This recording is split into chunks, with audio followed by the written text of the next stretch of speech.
Neste vídeo, você vai descobrir por que Nietzsche chamou o estoicismo de negação da vida, por que ele acreditava que suprimir emoções é covardia e como o conceito de amor fati é a resposta mais radical e honesta sobre sofrimento que a filosofia já produziu. Prepare-se, porque o que você vai ouvir hoje vai contra tudo que os gurus modernos de produtividade e autoajuda pregam, mas pode ser exatamente o que você precisa ouvir. Agora, imagine que você está sofrendo. Sua vida está desmoronando. Você perdeu alguém que amava, seu trabalho foi para o espaço, seus sonhos viraram pó. E então alguém te diz: não sofra, aceite, seja indiferente, as emoções são fraqueza. Esse é o estoicismo, uma filosofia milenar que prega a serenidade através do desapego emocional e que voltou com tudo nos últimos anos. Livros best-sellers, podcasts, coaches motivacionais, todo mundo pregando os ensinamentos de Marco Aurélio, Sêneca e Epiteto. Mas teve um filósofo que olhou para isso tudo e disse: isso é covardia, isso é negar a vida, isso é transformar humanos em pedras. Esse filósofo era Friedrich Nietzsche, e hoje vamos entender por que ele considerava o estoicismo uma das maiores mentiras já contadas pela filosofia, porque ele achava que sofrer não é algo a ser evitado, mas sim abraçado, e porque a verdadeira força não vem de suprimir suas emoções, mas de intensificá-las. Prepare-se, porque o que você vai ouvir hoje vai contra tudo que os gurus modernos de produtividade e autoajuda pregam, mas pode ser exatamente o que você precisa ouvir. Entendendo o estoicismo. Antes de entrarmos na crítica devastadora de Nietzsche, precisamos entender o que exatamente é o estoicismo, porque você não pode criticar o que não entende, e Nietzsche entendia muito bem. O estoicismo nasceu na Grécia Antiga, por volta de 300 a.C., fundado por Zenão de Cítio, mas ganhou força mesmo em Roma, com figuras como Sêneca, o conselheiro de imperadores, Epiteto, que foi escravo antes de se tornar filósofo, e Marco Aurélio, literalmente um imperador romano. A ideia central do estoicismo pode ser resumida em uma frase simples, mas profunda: controle o que você pode controlar. Aceite o que não pode. Os estoicos dividiam a realidade em duas categorias. Primeiro, as coisas que estão sob nosso controle, nossos pensamentos, nossas escolhas, nossas reações.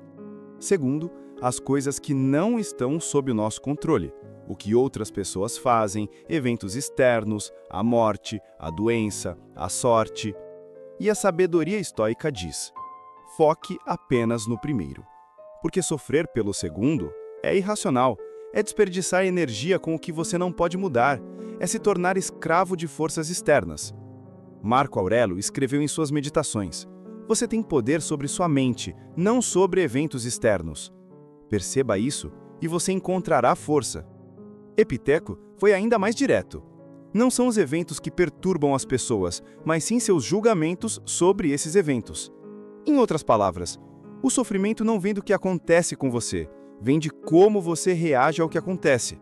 E se você mudar sua perspectiva, se aceitar o destino, se permanecer impassível diante das emoções, você alcança a ataraxia, a tranquilidade absoluta, a paz interior. Parece bom, certo? Parece sábio, parece maduro. Controlar suas emoções, não se deixar abalar, manter a calma em qualquer situação. E é por isso que o estoicismo é tão popular hoje. Vivemos em um mundo de ansiedade constante, de pressão infinita, de expectativas impossíveis. E o estoicismo promete uma saída. Simplesmente não se importe tanto. Aceite, flua, seja zen. Mas Nietzsche olhou para tudo isso e viu algo completamente diferente. Ele não viu sabedoria, viu covardia, não viu força, viu fraqueza disfarçada. Não viu aceitação, viu negação da própria vida. E é aqui que a coisa fica realmente interessante. A crítica devastadora de Nietzsche. Friedrich Nietzsche não era um filósofo gentil. Ele não tinha paciência para meias-verdades ou confortos filosóficos baratos, e quando olhou para o estoicismo, ele foi direto na jugular. Em Além do Bem e Mal, Nietzsche escreveu: o estoicismo é uma forma de tirania do espírito, é forçar a natureza a se curvar diante da razão, é tentar transformar humanos em pedras. Vamos desempacotar isso, porque essa crítica tem várias camadas. Primeira camada, o estoicismo, segundo Nietzsche, nega a vida. E o que significa negar a vida? Significa rejeitar tudo que torna a vida, vida. As emoções intensas, a paixão, o sofrimento profundo, a alegria explosiva, o caos, a imprevisibilidade. Os estoicos dizem: seja indiferente às emoções, elas são perturbações irracionais. Mas Nietzsche responde: as emoções são a vida, suprimi-las é suprimir a própria existência. Pense assim: quando você apaixona, você sofre. Quando você cria algo importante, você sofre. Quando você luta por algo que vale a pena, você sofre. O sofrimento é inseparável de uma vida significativa. E o estoicismo diz: evite esse sofrimento, seja indiferente, não se apegue demais a nada. Mas Nietzsche via isso como covardia existencial, como uma recusa em realmente viver, como transformar-se num espectador da própria vida, ao invés de ser um participante completo. Segunda camada da crítica. O estoicismo é uma filosofia de escravos. Agora, cuidado aqui. Nietzsche não está sendo classista ou preconceituoso. Ele está fazendo uma observação histórica e psicológica profunda. O estoicismo se tornou popular em Roma durante períodos de grande instabilidade política, quando as pessoas tinham pouco controle real sobre suas vidas, quando imperadores loucos podiam destruir você por capricho, quando a morte podia vir a qualquer momento. E nesse contexto, o estoicismo fazia sentido. Se você não pode mudar sua realidade externa, mude sua realidade interna. Se você não pode controlar o mundo, controle suas reações ao mundo. Se você não pode evitar o sofrimento, pelo menos não reaja a ele. É uma filosofia de sobrevivência, de endurecer o coração para aguentar o insuportável. Mas Nietzsche dizia: isso é mentalidade de escravo, não de alguém que domina a vida, mas de alguém que se submete a ela. É dizer: já que não posso vencer, vou fingir que não me importo. Isso não é sabedoria, é racionalização da derrota. Terceira camada da crítica. O estoicismo mente sobre a natureza humana. Os estoicos pregam que podemos, através da razão pura, controlar completamente nossas emoções e reações, que podemos nos tornar seres perfeitamente racionais e impassíveis. Nietzsche dizia: isso é uma fantasia, uma mentira perigosa, porque nós não somos seres puramente racionais, somos animais, somos corpos, somos impulsos e instintos e desejos e medos. E tentar suprimir tudo isso, tentar se tornar pura razão, não te torna mais forte, te torna doente, te torna reprimido, te torna uma bomba relógio emocional. Nietzsche via isso em seu próprio tempo, via pessoas que tentavam viver segundo ideais estoicos e acabavam quebrando, tendo colapsos nervosos, depressões profundas, porque você não pode simplesmente desligar metade de si mesmo sem consequências. É como tentar não respirar. Você pode segurar a respiração por um tempo, mas, eventualmente, o seu corpo vai te forçar a respirar. As emoções são assim. Você pode suprimi-las temporariamente, mas elas vão voltar. E quando voltam, voltam com força destrutiva. Quarta camada da crítica. O estoicismo promove a mediocridade. Essa é a crítica mais provocativa de Nietzsche. Ele argumentava que o estoicismo, ao pregar o desapego e a indiferença, mata a grandeza humana. Grandes artistas não são indiferentes, eles são obcecados. Grandes amantes não são desapegados, eles são consumidos pela paixão. Grandes revolucionários não aceitam o status quo, eles são atormentados pela injustiça e compelidos a mudar o mundo. A grandeza humana vem da intensidade, da capacidade de se importar profundamente, de sofrer profundamente, e sim de arriscar a ser destruído por aquilo que você ama. O estoicismo diz: não se importe tanto, proteja-se, seja prudente, aceite. Nietzsche diz: Essa é a mentalidade do rebanho, das pessoas comuns, dos medíocres.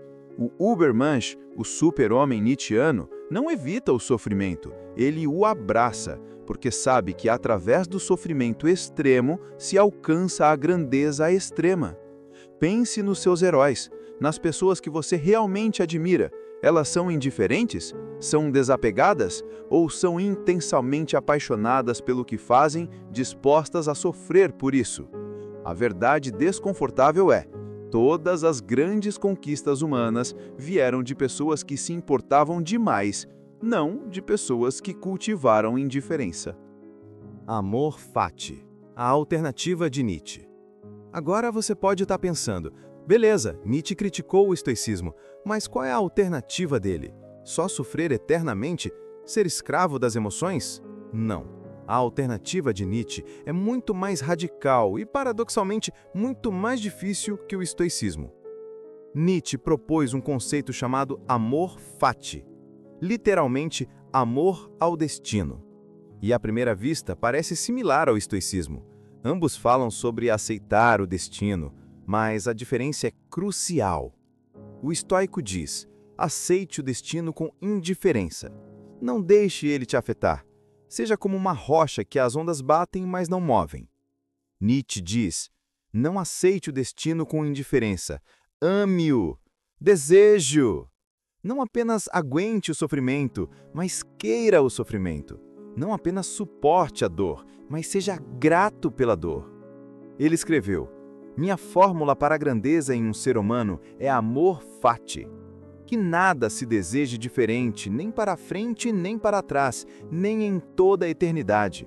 Não meramente suportar o necessário, e menos ainda dissimulá-lo, mas amá-lo.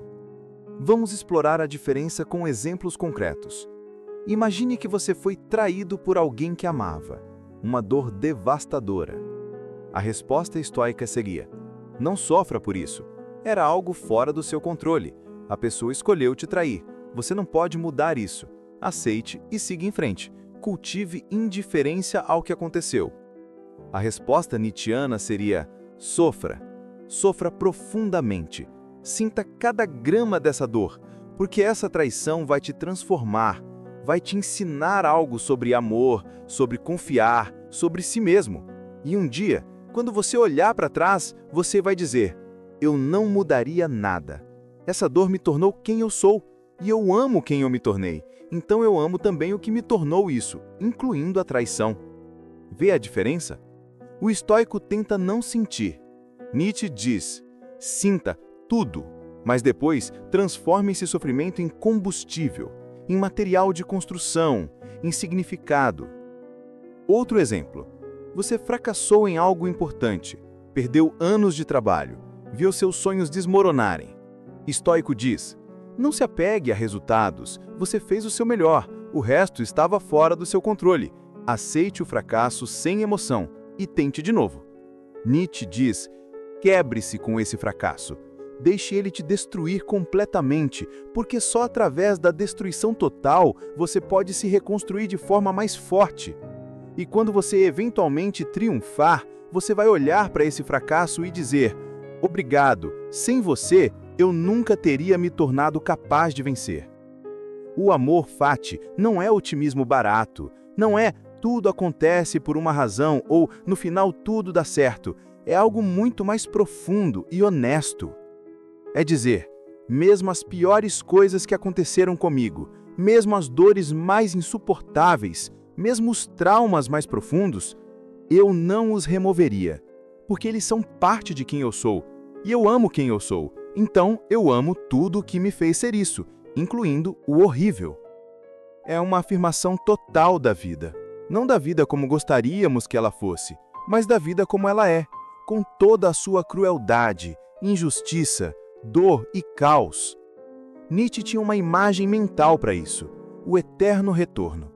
Ele perguntava: e se você tivesse que viver sua vida exatamente como ela é, com cada dor e alegria, cada fracasso e triunfo, repetidamente por toda a eternidade, sem mudar nada, você conseguiria dizer sim a isso? A maioria das pessoas diria não. Diria: só se eu pudesse mudar as partes ruins. O estoico diria: eu o suportaria estoicamente. Nietzsche dizia: você precisa chegar num ponto em que você diz sim, de novo, exatamente assim. Eu quero isso. Eu escolho isso. Esse é o amor fati.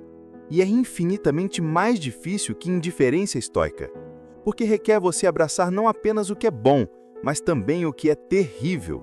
Não suportar o terrível, não ser indiferente a ele, mas genuinamente amá-lo por ser parte da sua jornada. Sofrimento como ferramenta de crescimento? Agora chegamos à questão motivacional central. Um sofrimento é necessário para o crescimento? Tanto o estoicismo quanto Nietzsche diriam sim, mas por razões completamente diferentes. O estoicismo vê o sofrimento como um teste, uma oportunidade de praticar sua disciplina, de demonstrar controle sobre suas emoções. É como levantar pesos. Desconfortável, mas fortalece você. Sêneca escreveu: as dificuldades fortalecem a mente, assim como o trabalho fortalece o corpo. Mas note o framework. Você aguenta o sofrimento. Você resiste a ele. Você se mantém firme apesar dele. O sofrimento é o inimigo que você precisa superar através do autocontrole. Nietzsche tinha uma visão radicalmente diferente. Para ele, o sofrimento não é o inimigo, é o professor, é o escultor, é o que literalmente te transforma em algo maior. Ele escreveu em Humano, Demasiado Humano, da escola de guerra da vida: o que não me mata, me fortalece. Essa é provavelmente a citação mais famosa de Nietzsche e é completamente mal interpretada. As pessoas pensam que significa: se sobreviver a coisas ruins, você fica mais duro, como o estoicismo, mas não é isso. O que Nietzsche estava dizendo é: o sofrimento que não te destrói completamente te transforma, te recria, te faz evoluir para algo que você não poderia ter se tornado sem aquele sofrimento específico. É a diferença entre um diamante que é duro naturalmente versus um diamante que só existe porque foi submetido à pressão extrema. O carbono não fica mais forte sob pressão. Ele se transforma em algo completamente diferente. Vamos aplicar isso de forma prática. Pense em alguém que nunca sofreu, que teve uma vida fácil, confortável, sem desafios reais. Que tipo de pessoa é essa? Geralmente é alguém superficial, que não entende empatia profunda, que não desenvolveu resiliência real, que quebra na primeira dificuldade séria. Agora pense em alguém que sofreu imensamente, que passou por perdas, fracassos, traumas, mas que processou esse sofrimento, que não deixou ele destruir, mas usou ele como material de construção. Essas são as pessoas mais profundas, mais sábias, mais empáticas, mais fortes de verdade. Por quê? Porque o sofrimento te dá algo que o conforto nunca pode dar: perspectiva real, profundidade emocional, compreensão visceral de que a vida é preciosa, exatamente porque é frágil. Nietzsche argumentava que você não pode criar arte profunda sem ter sofrido, não pode amar verdadeiramente sem ter perdido, não pode valorizar a alegria sem ter conhecido a tristeza. É por isso que ele desprezava o que chamava de felicidade das facas, uma vida confortável, satisfeita, sem grandes paixões ou dores. Para ele, isso não era uma vida humana plena, era uma existência diminuída. Mas, e isso é crucial, Nietzsche não estava glorificando o sofrimento por si só. Ele não era masoquista, não estava dizendo sofra porque sofrer é bom. Estava dizendo o sofrimento é inevitável. Então você tem duas escolhas. Primeira, tentar evitá-lo e suprimi-lo, como os estoicos, e acabar vivendo uma vida diminuída. Segunda, abraçá-lo, usá-lo, transformá-lo em combustível para se tornar algo extraordinário. A pessoa comum foge do sofrimento. O estoico aguenta o sofrimento. O super-homem nietzschiano busca o sofrimento que tem significado. Não qualquer sofrimento, não dor aleatória e sem sentido, mas o sofrimento que vem de lutar por algo importante, de se arriscar por amor, de criar algo significativo, de viver intensamente. Pense assim: se você quer músculos, precisa destruir fibras musculares através de exercício. É doloroso, mas é uma dor com propósito, uma dor que constrói. Nietzsche via toda a vida assim. Cada sofrimento significativo é como exercício para a alma. Dói, destrói, mas reconstrói algo maior. E aqui está a verdade que ninguém quer ouvir. Você provavelmente está evitando exatamente o sofrimento que o transformaria. Está escolhendo conforto sobre crescimento, segurança sobre significado. Aquela carreira arriscada que você sonha, mas tem medo de tentar. Aquele relacionamento profundo que você evita porque já foi machucado antes. Aquele projeto criativo que você adia porque tem medo de fracassar. Tudo isso envolve risco de sofrimento. E é exatamente por isso que evitá-los significa evitar crescer. Conclusão e reflexão final. Então, onde isso nos deixa? Qual filosofia está certa? Estoicismo ou Nietzsche? A resposta honesta é: depende do que você quer da vida. Se você quer paz, tranquilidade, uma vida sem turbulências emocionais extremas, o estoicismo pode ser o caminho. Ensina você a não se abalar, a manter a calma, a ser a rocha em meio à tempestade. E não há nada de errado com isso. Sério, o estoicismo ajudou milhões de pessoas através de séculos. Continua ajudando hoje. Se você está em uma situação onde não tem controle real, uma doença terminal, uma prisão injusta, circunstâncias opressivas, o estoicismo pode te dar a força para sobreviver com dignidade. Mas se você quer mais que sobrevivência, se você quer viver uma vida de significado profundo, de paixões intensas, de criação e destruição e transformação, então talvez Nietzsche tenha algo mais valioso a te oferecer. Porque a vida não é sobre manter a calma, não é sobre não se abalar, é sobre se permitir ser completamente transformado pelas experiências. É sobre se jogar de cabeça nas coisas que te assustam, porque você sabe que é ali que está a vida real. Nietzsche não estava pregando irracionalidade ou descontrole emocional. Ele estava dizendo: seja inteiro. Não suprima metade de si mesmo em nome da serenidade. Sinta tudo, profundamente, e use essa intensidade como combustível. Ame ferozmente, mesmo que saiba que pode levar à dor devastadora. Crie obsessivamente, mesmo que saiba que pode fracassar publicamente. Lute por causas importantes, mesmo que saiba que pode perder. Viva intensamente, mesmo que saiba que vai morrer. Porque no final, quando você olhar para trás na sua vida, você não vai se orgulhar dos momentos que você manteve a calma estoica. Você vai se orgulhar dos momentos que você se permitiu sentir completamente, amar completamente, viver completamente. Mesmo que esses momentos tenham doído, especialmente porque eles doeram. Então, aqui está a minha provocação final. Você está vivendo como um estoico ou como um nietzschiano? Você está protegendo seu coração para não ser machucado ou está jogando ele na arena sabendo que pode ser despedaçado, mas preferindo isso a nunca realmente viver? Você está controlando suas emoções para manter a paz ou está permitindo que elas te consumam, te transformem, te tornem mais profundo e mais humano?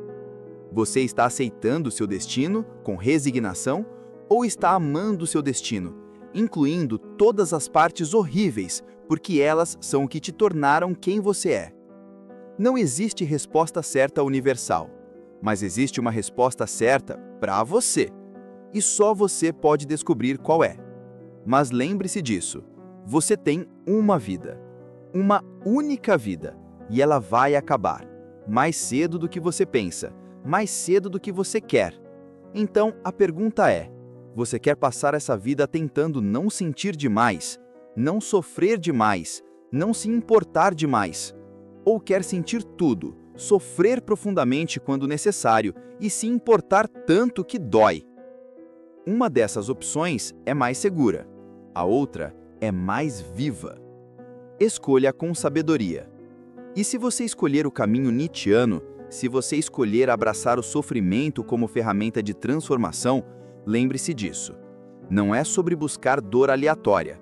É sobre não fugir da dor que vem de viver uma vida significativa. É sobre dizer sim à vida, a toda ela. Não apenas aos momentos de alegria, mas também aos de agonia. Porque sem a agonia, a alegria não tem contraste. Sem o sofrimento, o triunfo não tem peso. E no final, quando você olhar para trás na sua vida, você vai poder dizer: eu vivi, verdadeiramente vivi. Senti tudo, arrisquei tudo e não me arrependo de nada. Porque mesmo as partes que doeram, especialmente as partes que doeram, me fizeram ser quem eu sou. E eu amo quem eu sou. Se este vídeo ressoou com você de alguma forma, deixe seu like e se inscreva no canal. Compartilhe com alguém que gosta de filosofia e acharia interessante saber desse assunto. E nos comentários me conte, o que você acha? Nietzsche está certo ou o estoicismo está certo? Qual a sua opinião? Até a próxima reflexão.